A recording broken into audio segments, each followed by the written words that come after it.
Hello friends, आज हम देखने वाले हैं टाइप्स ऑफ प्रॉस्पेक्टस, जिसमें कि हमारा पहला टाइप्स है सेल्फ प्रॉस्पेक्टस।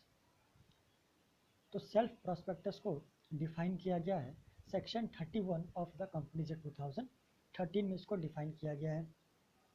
और एक बार आप ध्यान रखिएगा, अगर आप प्रोफेशनल एग्जाम दे रहे हैं तो अगर आप फर्स्ट लाइन में अगर सेक्शन कोड करते हैं, लिखते हैं, तो ये एक अच्छा इंप्रेशन क्रिएट करता है। तो आप ट्राई कीजिएगा कि सेक्शन अच्छे से आप याद करके जाएँ और अच्छे से लिखें। तो सेल्फ प्रॉस्पेक्टस को डिफाइन कहाँ किया गया है? सेक्शन 31 ऑफ कंपनीज एक्ट 2013 में इसको डिफाइन किया गया है। अब सेल्फ प्रॉस्पेक्टस होता है क्या, इसको हम ध्यान से यहाँ पे देखते हैं। आप वर्डिंग्स पे क्लियर ध्यान दीजिएगा, वर्डिंग्स क्या क्या यूज यहाँ पे किया गया है। Self prospectus can be defined as a prospectus that has been issued by any public financial institution. Self prospectus भी क्या है? एक टाइप का प्रॉस्पेक्टस ही है, जिसको इशू करता है कौन करता है? पब्लिक फाइनेंशियल इंस्टीट्यूशन, कंपनी और बैंक। तो यहाँ पे तीन लोग इशू करते हैं। एक हो गया हमारा पब्लिक फाइनेंशियल इंस्टीट्यूशन, दूसरा हो गया हमारा कंपनी, और तीसरा हो गया हमारा बैंक। फॉर वन और मोर इशू ऑफ सिक्योरिटी, एक या एक से अधिक सिक्योरिटी को इशू करने के लिए या तो class of security mention in the prospectus, मतलब प्रॉस्पेक्टस में हमने जो क्लास ऑफ सिक्योरिटी या जो हमने सिक्योरिटी इशू करने के लिए जो मेंशन किया हुआ है, तो उस इशू को इशू करने के लिए, उस सिक्योरिटी को इशू करने के लिए हमें क्या फाइल करना पड़ता है? सेल्फ प्रॉस्पेक्टस फाइल करना पड़ता है। Second, when a self prospectus is issued, अगर हमने एक बार सेल्फ प्रॉस्पेक्टस आरओसी या सेबी को इशू कर दिया, then the issuer does not need to, यहाँ पे इशूअर मतलब मेरा क्या हो जाएगा? या तो पब्लिक फाइनेंशियल इंस्टीट्यूशन, या तो कंपनी, या तो बैंक।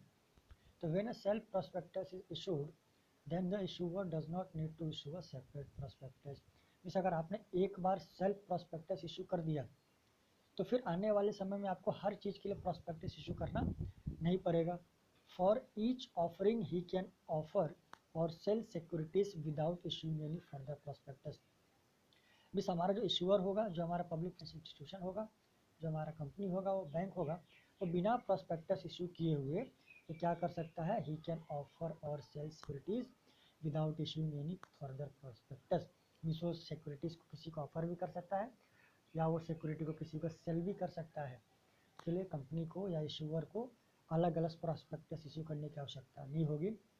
अगर मैंने एक बार सेल्फ प्रॉस्पेक्टस इशू कर दिया तो वापस एक बार देखते हैं prospectus क्या होता है। Self prospectus can be defined as a prospectus that has been issued by any public financial institution, company or bank for one or more of securities or class of securities as mentioned in the prospectus। ठीक है, when a self prospectus is issued, then the issuer does not need to issue a separate prospectus for each offering he can offer or sell security without issuing any further prospectus।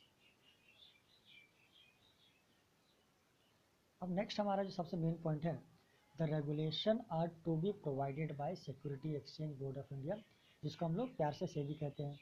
तो the regulation are to be provided by the SEBI for any class or classes of companies that may file a self prospectus at the stage of first offer of security to the registrar. मतलब यहाँ पे ये होगा, ये बोलना चाहता है कि सेल्फ प्रॉस्पेक्टस का जो रेगुलेशन होगा वो कौन रेडी करेगा?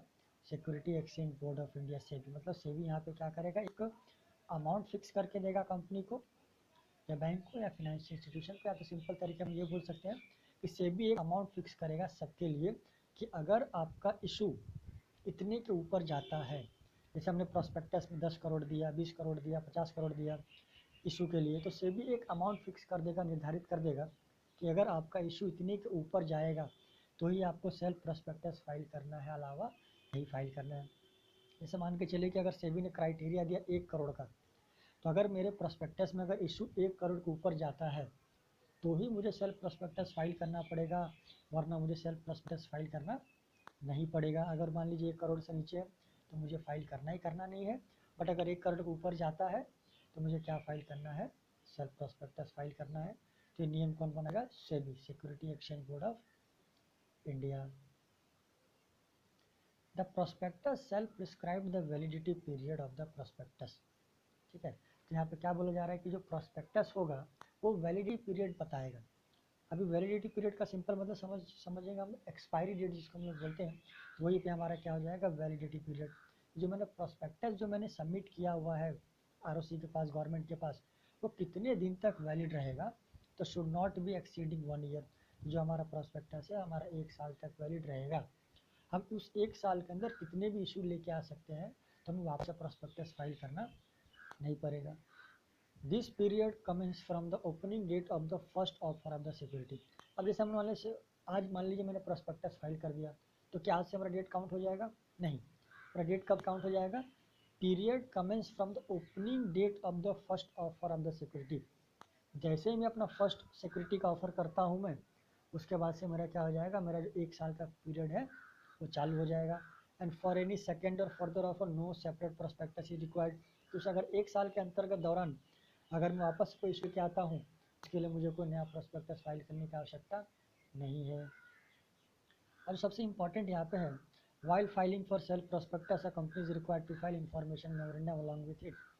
जैसे अगर मैं सेल्फ प्रोस्पेक्टस फाइल कर रहा हूँ, तो उसके साथ साथ मुझे एक चीज़ क्या लगाना पड़ेगा, इन्फॉर्मेशन मेमोरेंडम।